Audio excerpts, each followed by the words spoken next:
where artists is like, oh, let's do a swap. Don't ever do a swap. Whatever anyone says, don't do a swap, because it's always on their terms, and it's better you get the money and then you pay them for their verse next time round rather than agreeing to a swap, because that's just a way of them saying, I'm about to finesse you. Do you know what I'm saying? So let's be real. Producers have longer careers, and that's a fact. Like, there's people I've done swaps with, taken about a year, but by the time the year's gone by, I don't even want it anymore, because I'm thinking I'm in a better position than you. Do you know what I'm saying? So I think, just take the money. Always take the money.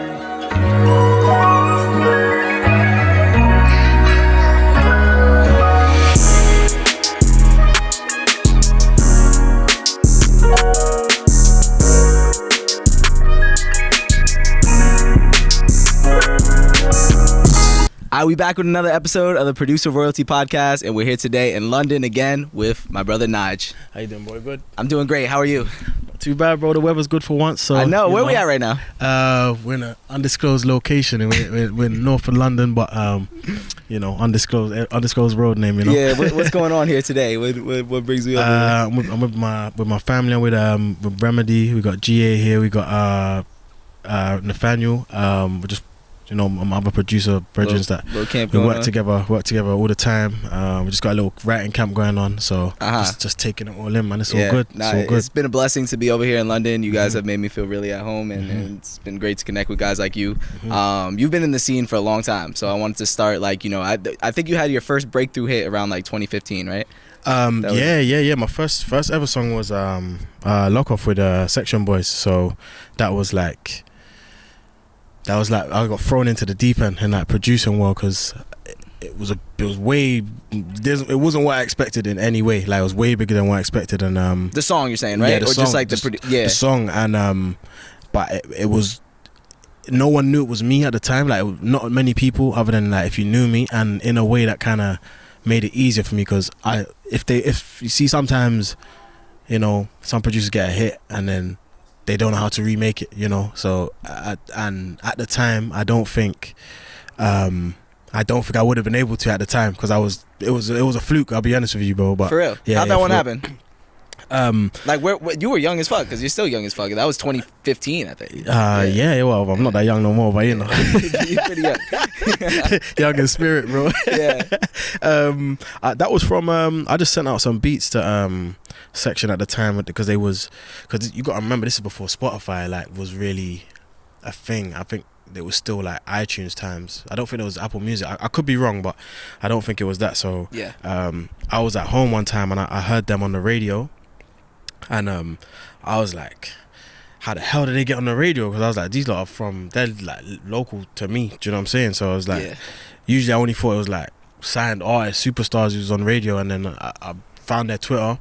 I emailed one of them and sent them some beats, but literally nothing happened for about a year, and then song came out. Continuously loading them up, or it was like I sent 3 beats to them, and that was it. I didn't hear a word. You said free beats? 3. 3 beats. Yeah. I didn't hear a word. I didn't get a thanks email. I didn't get nothing. And then song came out like maybe a year and a half later, and then it kind of threw me into the world. But I didn't even meet them until another year after that. Which was crazy. So in the States, they probably don't, a lot of people probably don't realize how big this song was, but over here it was a mega hit. It was mega hit. It was a mega hit. It was the start of a lot of things, and they kind of shifted the narrative of rap again. Do you know what I'm saying? To where I think a lot of people are influenced by them now. Yeah, it was like a catalyst. I think that song in particular, and them, just them as a whole, because at the time, they was coming up.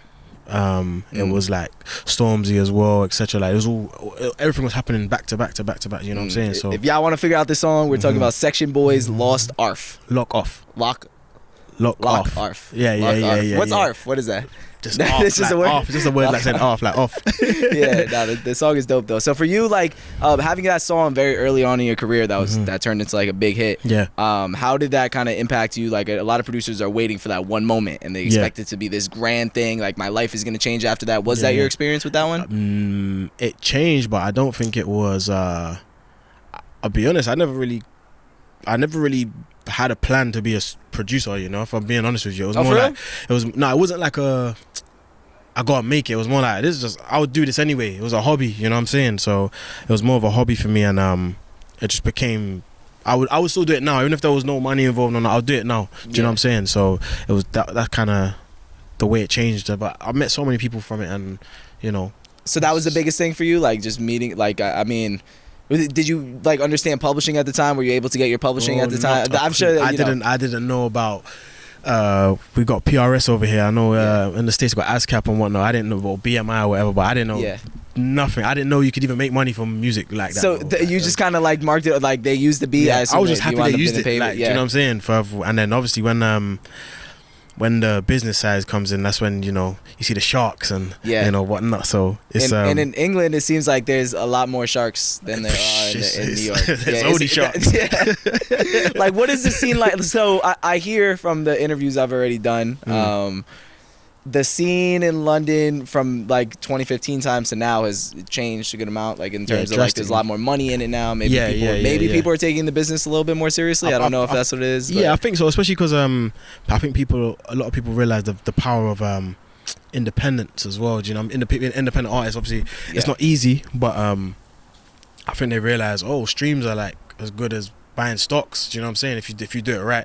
So what do you mean by that? Like, for instance, music's gonna stream forever. If you own your masters, like, there's never a day, even if you get one stream a day, it's forever. Do you know what I'm saying? So I feel like back in the day, obviously you had to sign to a label, and you might not ever get the money back. Do you know what I'm saying? So nowadays I feel you can, if you do it right, you can make a success for yourself. You know, blew my mind that D Block Europe was independent, like, and seeing how much they're selling out these stadiums and how big they are over here. So like, what do you think that is? Like, why are these? Do you guys not have the label infrastructure over here from what you can see? Like, how is it these independent artists are competing on the higher level? We do, but obviously it's still, I feel like obviously in England it's very like rap music's not the biggest thing. It never will be. Do you know what I'm saying? That's the best way to put it. It's like the biggest. Never will be? It never will be. Like you got, you know, our biggest rapper here couldn't compare to Calvin Harris. Do you know what I'm saying? If you just want to put it like that. So it's not necessarily a negative thing, but it's just not gonna do that. So obviously a lot of the labels are based around, you know, rock music and bands and like house and, you know, tech house and whatever, but it's not necessarily, I don't think it was necessarily designed for rappers. So I think a lot of people got done bad deals, etc., because they seen the money, but the label just don't know what to do with people sometimes, you know. And obviously it happens everywhere, but I think here, most like America, you know, they know what if they give you $6 million, they're gonna make their money back. Do you know what I'm saying? But over here, you get $1 million, you might never get that back. You know what I'm saying? Okay, so I mean, it definitely feels like within the last year since Central C blew up, from my New York perspective, living in New York perspective, like the shit is changing over here. I don't know, like if he puts somebody on a song, I feel like he's gonna be like a Drake, where it's like he'll put on some sub community and shit like that. He made the right moves. I can't lie, and because he's been doing it for a minute, bro. Like. Maybe 10 years, I want to say, but obviously when it's your time, when everyone gets at 15, bro, and when it's your time, you got to capitalize on that. And he's definitely, do you know what I'm saying, he's still going, bro. So you know what I'm saying, he knows what he's doing. How are the producers, like, kind of the way producers were looked at or maybe treated or paid since like 10 years ago to now, from your experience? Like, how are they kind of producer experience evolved?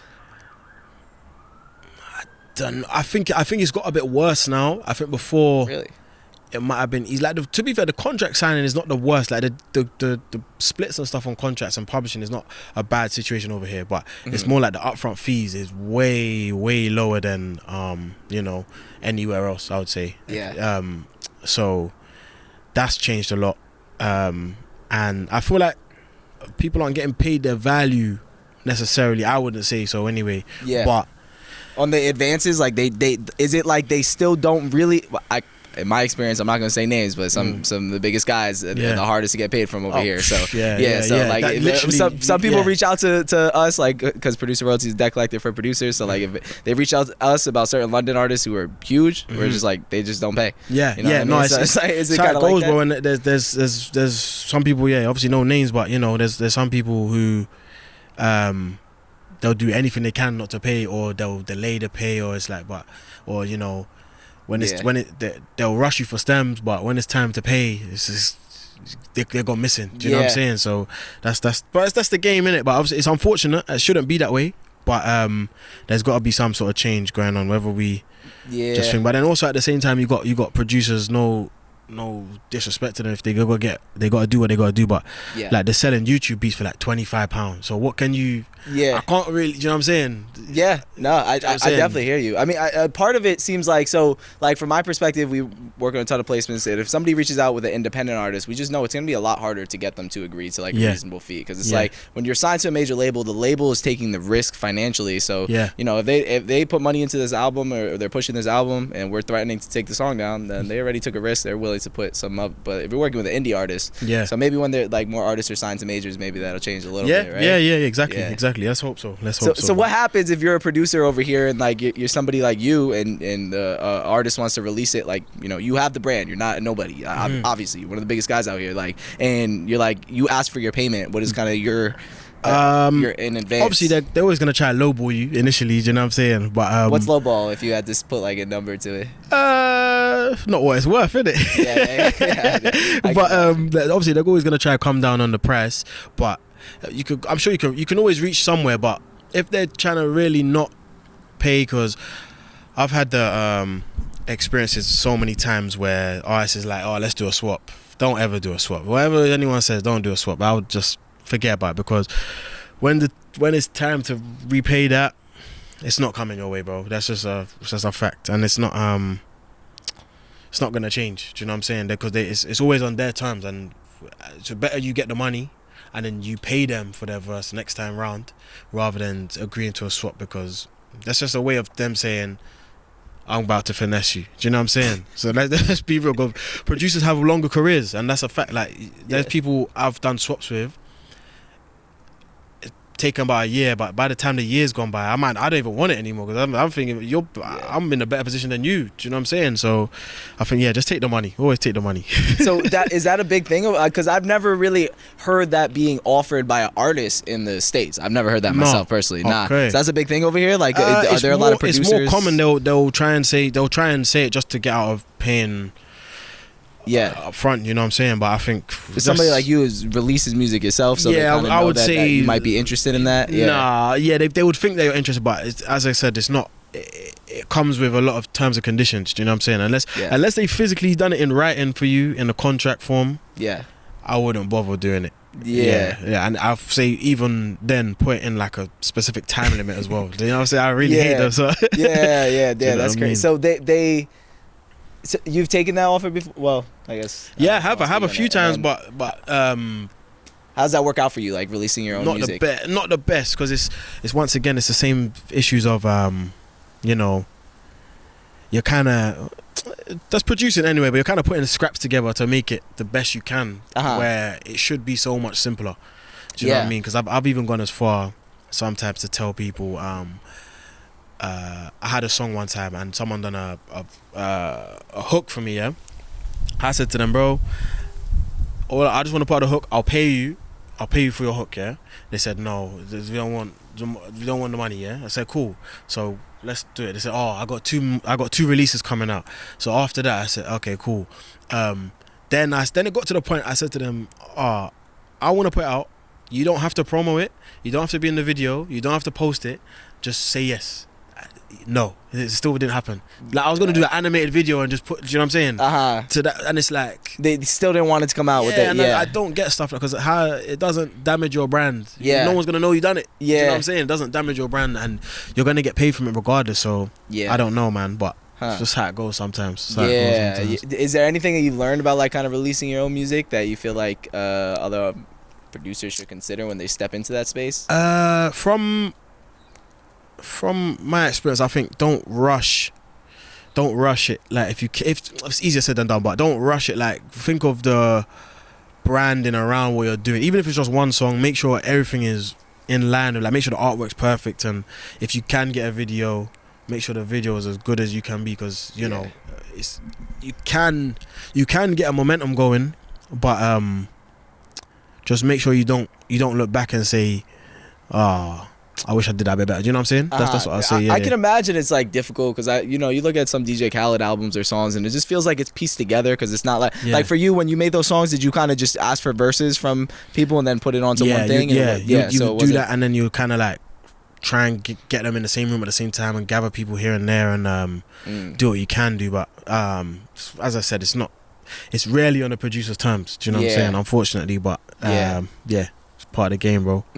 So what when you get a song with these artists, like, or as a producer, what are do you usually get a master royalty split on that too, or like kind of how does that work? Like, you get 3 points, 2 points. I think it's like 3 points. I think kind of low when you think about it. Yeah, if they're independent, I mean, if when we work with independent artists, we always say that you should get somewhere between 10 to 15 to 20%. For sure. I agree. Yeah. But when you're working with a major, the artist's royalty is like 15 to 16%. So that's why producers get 3. Exactly. When you're working with and I feel like a lot of people don't even go and chase it up in the end as well. I could be wrong, but I feel like a lot of people forget about it. That's our whole business model. But it's like interesting because with you guys, like if you're not getting in advance, but you're getting master royalty points, do they pay those out to you? Do you have to account to them directly? I interviewed 8 and Sean. They were saying that you have to account to them directly. Exactly. Yeah. You gotta go and chase it. They're not gonna find you. No way. They're not gonna find you. So if they're releasing, like, do you know if there's like who they, like a distributor they usually release through over here? Is there any like, you know, there's like indie distributors? There is indie distributors like a well, I don't know, they're indie, but they're also owned by a label. So you know, like, which ones are they? Like in the States, there's like Empire, The Orchard. We got Orchard here. We got Orchard here. Yeah, stuff like that, and like Believe and like Ditto is one I see a lot. Yeah, Ditto a lot. Yeah. There's a couple, but I think a lot of them are. There's not many that's actually 100% independent. Do you know what I'm saying? I think there's a couple that's actually bought by the label, so it's like it's almost like it's kind of weird. But they might give some financial resources to them and stuff. Do you know if they give like advances to some of these artists and stuff? Some of them do actually. Some of them do, but they're more. Because of the way they split is quite reasonable. They're more on. They put a lot of money into marketing. Okay. So which is, you know, the artist does or the label or both. The label will give you, I don't know. Let's say they gave you 50,000. They might suggest, let me give you 40,000 on marketing and give you 10 because, you know, as like an advance, but 40K in marketing. Because it kind of makes sense in that way, you know. Because end of the day, you want the music to go as far as possible rather than piss away the money. Do you know what I'm saying? So if you get a royalty percentage, I brought that up to say, like, if you're when producers are working with indie artists, I ask them to ask the artist, who are you releasing it through? Because if you're releasing it through like a DistroKid or a United Masters, you can put the producer's royalty percentage directly in that distributor. And a lot of the major distributors like Empire and stuff, you could do the same thing with them too. Okay. So like, it's worth, like, I guess asking, who do you distribute through, and then asking that label. I guess if they do that. So it will make sense. Because they must. Because it's got that will make life so much easier rather than you know hiding the books and all that and waiting to like quarterly invoices and stuff. It's long. You can just get it direct. It's like not gonna happen. Just give me my email and just go. You know. All these artists who you just mentioned were just starting, so I think it's a lot easier for us now to have that say. But I don't know the newer producers. It's been a while since there's been a. I could be wrong, cause maybe I'm old now, but I don't know. But it's been a while since I've seen a standout producer like that I can say. Do you know what I'm saying? I don't know. It's been a while since like a name's popped up where I'm like, oh, this is cold or like super unique. Do you know what I'm saying? But I could be wrong though. But you know, why do you think that is? Like, do they just like to lock in with the same guys a lot? Like, is it like? I think it's hard to say. Obviously, it's hard to say, but it's harder to get a big hit now. That's what I'd say is, do you know what I'm saying? Yeah, it's harder to get a big hit now? I think so, like, because, you know, obviously everywhere around the world, like, it's changed, like, where music's a lot more fast-paced now. Do you know what I'm saying? In my opinion, anyway. So it's harder for music to last. Do you know what I'm saying? Yeah. So I think it's harder to just be a breakthrough artist and get a bigger hit, in my opinion. Like a breakthrough producer and get a big hit. So, you know, that's probably why I haven't noticed it. But I could be wrong, as I said. I'm probably just not paying attention. So there's less there's songs that get hot for kind of like a moment, but they don't have as much staying power. Yeah, I've noticed. Or I think sometimes it's long to do the business side of it. So they might just get like a YouTube beat. Do you know what I'm saying? And just buy it out. That's probably easier for the artist sometimes. Yeah. Because it depends on artist models. Because, you know, some people just want to do let's just get the songs out. Let's not worry about. Do you know what I'm saying? It's, Yeah. so be it. But yeah, in my opinion, I haven't seen a big producer for a long time. Is there space for, so in the States, I would say there's a big middle class of producers who they're definitely not rich, but they're able to live off of their music. Do you think there's space here, unless you're like, or is it kind of like you're at your level and you're able to make a good living off of it, decent living off of it, whatever it is, and then is there like you can be like a middle class producer? I think there is. I think there's not even. I think there's a lot of people doing way better than us. Like us, like the people, the more household names, but you might not necessarily know. Do you know what I'm saying? Because it depends on your branding and like if you want to be out there. Like a lot of producers, you know, they're very reserved, innit? So I think it's more about the perception of it. Do you know what I'm saying? So I think you can get by, man. People make a living off loop making. I know someone personally who made like $250,000 off YouTube beats. Do you know what I'm saying? So it's there's an avenue if you want to do it that way, but it just depends on. But then like they'll be shy in front of a camera or something. Do you know what I'm saying? So it depends on your avenue. Some people like the limelight. Yeah. What does it take to kind of like switch markets from like London to like another scene? Like the producers who have done it well, like. For instance, like you see like someone like P2J or something. Yeah. I would say. And like EY example, they just went over. Like you just gotta go there wherever you're trying to make the music, just go there, like literally like, going there. If you're tired of England, you want to go LA and make some hits, go there. You can't live life over email, and you can't make as much. You can't make hits over email, I don't think. So sometimes you just gotta go and experience it and be there if you want to change your sound or change your genre. I guess you could be like a loop maker and make hits if you're just sending that shit out and it gets placed with a random person. But if you're the one that's actually what's your main when you make beats? Like, do you use a lot of loops and then you're the one that's finishing them? Are you melodies guy? I used to use Loopmakers, but I had a bit of an issue before with one of them, so I kind of put me off. So I just find like I managed to find a lot of royalty free stuff, but like good quality or I'll just make something, or you know, or I'll buy. Sometimes I'll buy packs. Like I'll buy like you can buy like random packs and just mold like 3-4 together in one beat or something. You know what I'm saying? So But can you speak on the issue with the loop maker?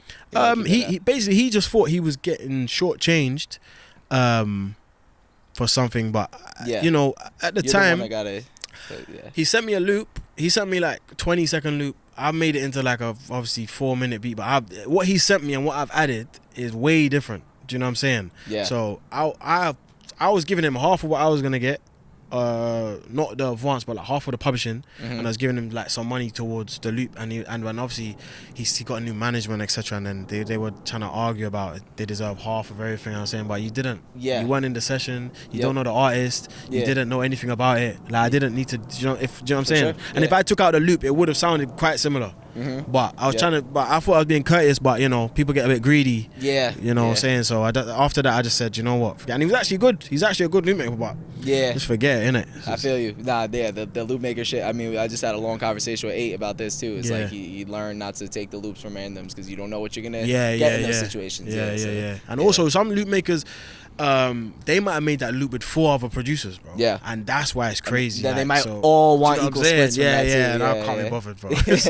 I think the reasonable way to look at it is like the drum makers maybe split half and then the loop makers split half. And for all the loop makers to all split. With it doesn't make sense. You added 1 snare and you want, you know what I'm saying, you want 20%, it don't make sense, bro. So, do you ever have any issues collecting your publishing over here, like, or getting 50% publishing as a producer over here, or like? Nah, over here it's pretty reasonable, like with publishing, like you don't really get, like people aren't trying to give you like 2-3%. They'll give you worse. Like if you made half the beat, they're good. Even sometimes if there's more than one artist on a song, you still get half anyway. Yeah. Do you know what I'm saying? They're not really too stingy on that. Wait, is there sometimes where you don't get half? Sometimes you might get like, you know, a third.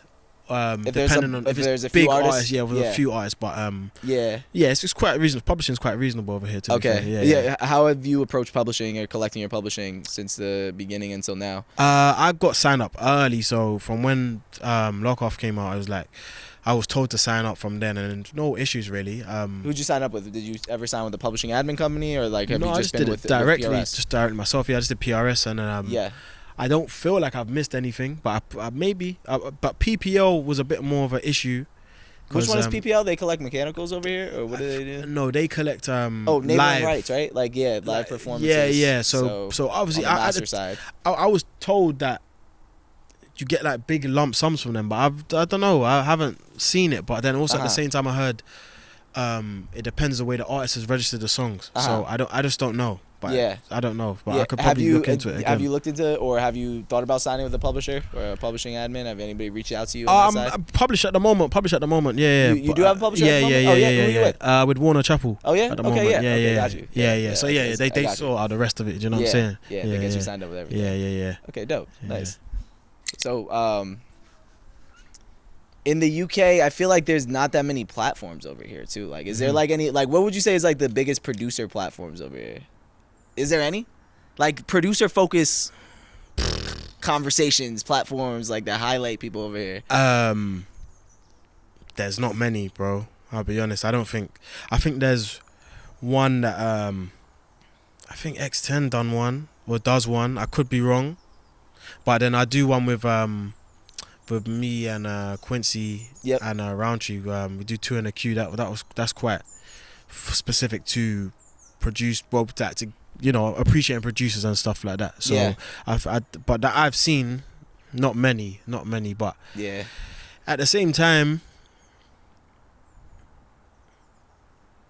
it depends. Like, is there a market for it, bro? Because there is, but over in England, I don't know. It's a lot smaller. With the producers specifically, because I guess if you're talking about, I guess I didn't really consider that, but it's a lot smaller. Like, there's like if you're in high school, are you gonna over here? Are there a lot of people that aspire to be producers? I assume there's a lot that aspire to be artists. Yeah. So I think there is, but I just think it's just a different perspective. Like, it's not very reach. I don't know. It's not a big thing over here. It should be when you think about it, but it shouldn't be. It should be like if Calvin Harris or something done a podcast, I'm watching that. Do you know what I'm saying? Yeah. So yeah, bro. But at a certain point, I think we just got to build it up. Yeah. Do you have people on your show? Like interview people on your show? Yeah. We had a few. We had got we had like AJ on there. We had we had Huncho on there. We had Youngin.